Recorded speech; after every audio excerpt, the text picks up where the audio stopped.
ମୁଁ ଇତିଶ୍ରୀ ଶତପଥୀ। ଜୟ ଜଗନ୍ନାଥ। ମୁଁ କବିତାର ଶୀର୍ଷକ ଚଳନ୍ତି ଠାକୁର। ଜନ୍ମ ଦେଇଛି ଖୁସି ବି ଦେଇଛି, ପାଳି ପୋଷି ମତେ ମଣିଷ କରିଛି।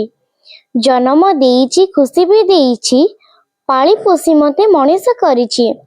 ଦୁଃଖ ବେଳେ କହେ ଆହା, ଦୁନିଆ ଦାଣ୍ଡରେ ମୋ ପାଇଁ ସେ ଦେବୀ, ସେହି ପରା ମୋର ମା, ସେହି ପରା ମୋର ମା।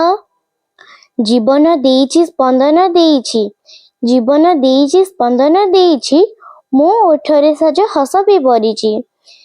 ତା କଥା ମୋ ପାଇଁ ରାହା, ତ୍ରିଭୁବନର ସେ ବଡ଼ ଠାକୁରାଣୀ, ସେଇ ପରା ମୋ ମା, ସେଇ ପରା ମୋ ମା।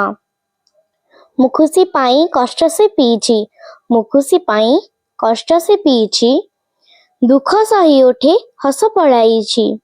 ମୁହିଁ ଛିଟି ସିଏ ଲଫାପା, ମୋର ଭଲ ପାଇଁ ଅସାଧ୍ୟ ସେ ସାଧି, ସେଇ ତ ମୋ ପ୍ରିୟ ବାପା, ସେଇ ତ ମୋ ପ୍ରିୟ ବାପା।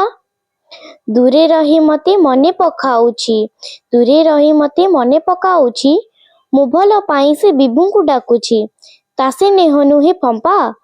ମୋର ସଫଳ ଶୁଣି ଛାତି ଜାର ଫାଟେ, ସେଇ ପରା ମୋର ବାପା, ସେଇ ପରା ମୋର ବାପା। ଦେଖିନି ଆଖିରେ ଦିଅଁ କି ଦେବତା, ଦେଖିନି ଆଖିରେ ଦିଅଁ କି ଦେବତା, ଯାହାଙ୍କୁ ଦେଖିଛି ସିଏ ମୋ ବିଧାତା। ଦୁହେଁ ଚଳନ୍ତି ଠାକୁର, ପିତା ମାତା ଥିଲେ ଆକାଶ ରାଇ ଯେ, ତୋଳି ହେବ ସ୍ୱପ୍ନ ପୁର, ତୋଳି ହେବ ସ୍ୱପ୍ନ ପୁର। ମୋର ପିତା ମାତା ଦୁନିଆରେ ଶ୍ରେଷ୍ଠ, ମୋର ପିତା ମାତା ଦୁନିଆରେ ଶ୍ରେଷ୍ଠ, ଜଣେ ଅରୁନ୍ଧତୀ ଜଣେ ତ ବଶିଷ୍ଠ। ଚଳନ୍ତି ଠାକୁର ଦୁହେଁ, ତାଙ୍କରି ଆଶିଷ ମୋ ଉପରେ ଥିଲେ, ମୁଁ ପରା ପାହାଡ଼ ଡିଏଁ, ମୁଁ ପରା ପାହାଡ଼ ଡିଏଁ।